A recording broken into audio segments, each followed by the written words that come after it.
大家好，我係迪安。老實講，過去一年真係好多謝你哋陪我一齊行，每一條片我都好用心，唔係想教大家咩大道理，只係想同你哋分享，只要肯關心自己，改少少生活習慣，健康其實可以好簡單。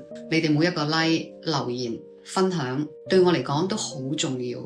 有時睇到你哋嘅留言，甚至俾我更多動力繼續拍片落去。有啲故事更加感動返我，覺得呢條路真係唔止我一個人行緊。喺嚟緊新嘅一年，我最想大家記得預防勝於治療，唔需要等到身體出現事先去理佢。平時多啲愛惜自己，開心又健康已經好幸福。我都有個心願，希望你哋可以多啲留言，分享下你哋自己嘅經歷，甚至有興趣嘅話，邀請你可以同我一齊拍片，等更多人可以受惠，我哋一齊學習，一齊成長，大家都可以越嚟越好。最後，真心多謝你哋一路嘅支持，我會繼續努力陪大家多行一步。祝你哋2026年身心健康，事事順利。